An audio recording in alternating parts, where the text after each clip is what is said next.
to hear your voice. He paused for effect. One last time. For heaven's sake, don't start all this suicide business again. I can't take it. Truthfully? I wished with all my heart that he would follow through on his threats. Just get a gun and go out in the backyard and shoot himself. Put himself and the rest of us out of this drenching misery. Occasionally, I thought about shooting him myself. "Wait a minute," I said. "Wait a minute. Let me get a little squared away here." "But," he began. Hold on, just give me a second."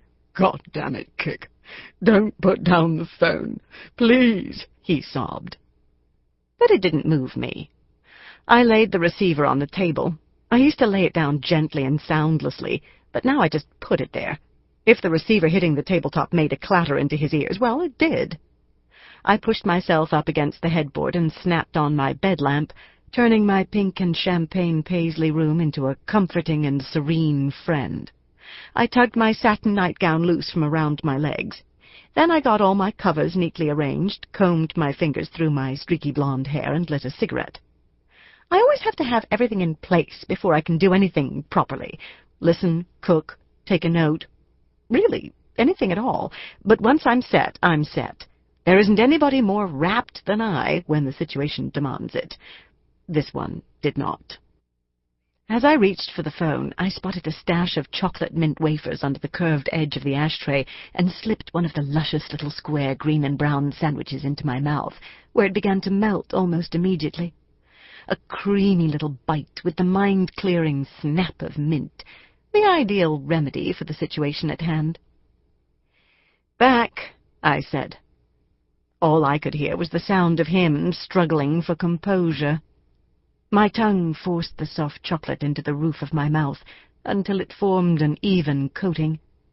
I ate another. "I can't do it any more, Kick." "Oh." I didn't even try to keep the boredom out of my voice.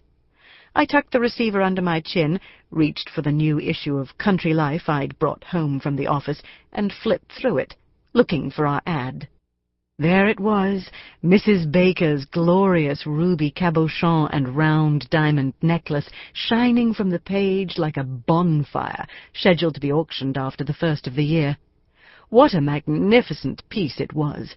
A true work of art, with each pea-sized cabochon fashioned as a blossom resting in diamond petals. I hoped some very lucky lady got it, not some heartless dealer who would break it down for the stones and melt the platinum and gold to use for something else. "God, I hate all of this," Benjamin wailed. "I hate him. I hate his tight Italian suits and those god-awful cheesy diamond cufflinks and shiny ties.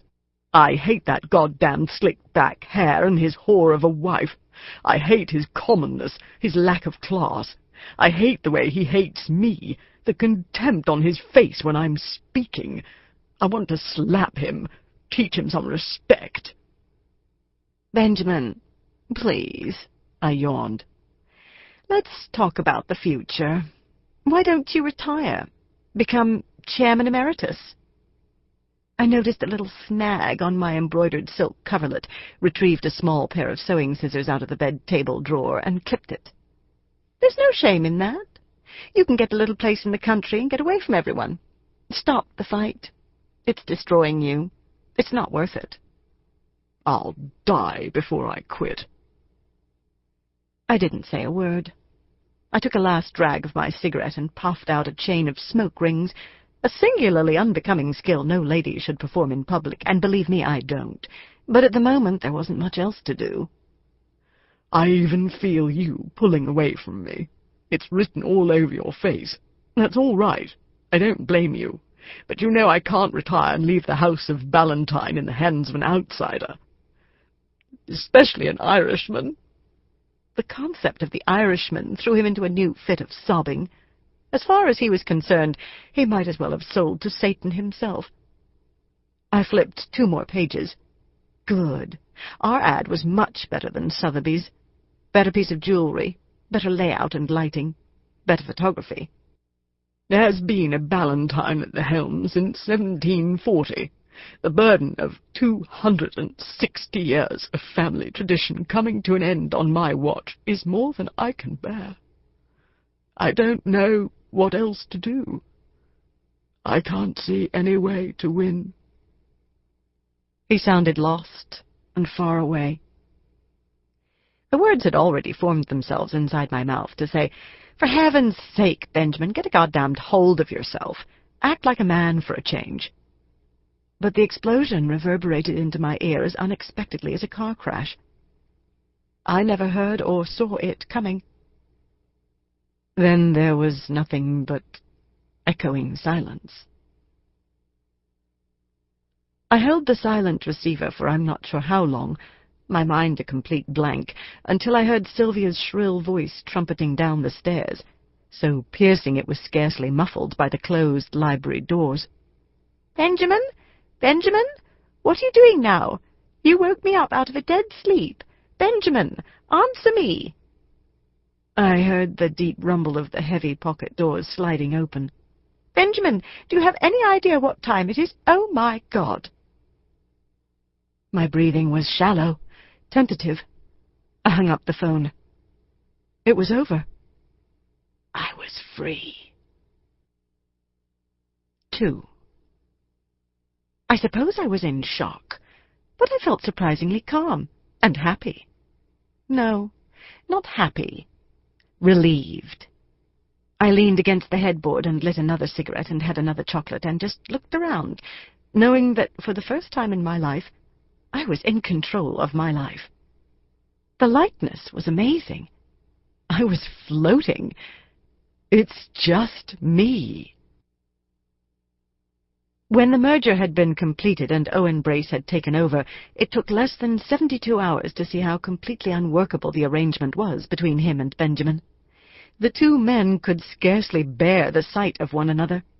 While not terribly far apart in age, when it came to vision and energy, Owen was waxing at 54 and Benjamin waning at 65. The men were polar opposites. Owen Brace, a self-made man, Irish-American, one of the most successful international takeover artists in the history of business, was a high-speed adrenaline addict and a notorious slash-and-burn specialist. The energy and power he exuded were so tangible he seemed to suck all the oxygen from the air around him. Regardless of Benjamin's jealous accusations that Brace was cheesy and common, both of which applied to a significant degree, he was also dashing and debonair, and dangerous. If he were a sportsman, I think he would have been a fencing master, but as far as I could tell, the only sport he loved was business. Oh, and sex. If he wasn't on the phone or in a meeting, he was in a bed. Well-born Sir Benjamin Ballantyne, on the other hand, an Englishman through and through, was polite, patrician, a gentleman, duty-bound by his mother's archaic Victorian upbringing. His low-key, amicable style that lured clients to Ballantyne and Company, his self-deprecating sense of humor, and workmanlike talent on the auction floor had not withstood the test of time.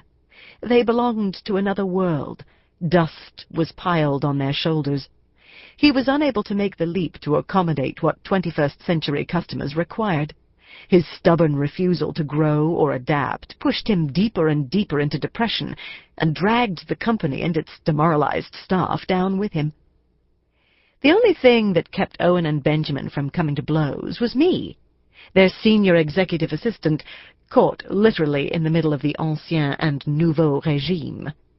Fortunately for all of us, I'm more stable than most people. I can carry a lot on my broad shoulders. Because I'd been with the firm for what was now decades and become a mother figure to Benjamin, although I was significantly younger, it was justifiable to see why my loyalties had lain with him.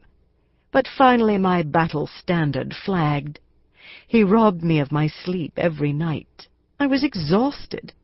My tiredness grew in direct proportion to his tiresomeness.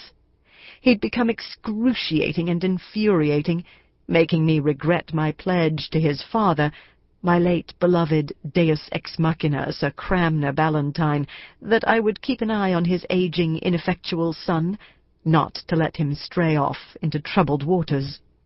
Even more importantly, I'd sworn not to let him run Ballantyne and Company into the ground. To keep listening to this audiobook, I've left you a link in the description so you can do it, at no cost thanks to Audible's 30-day free trial.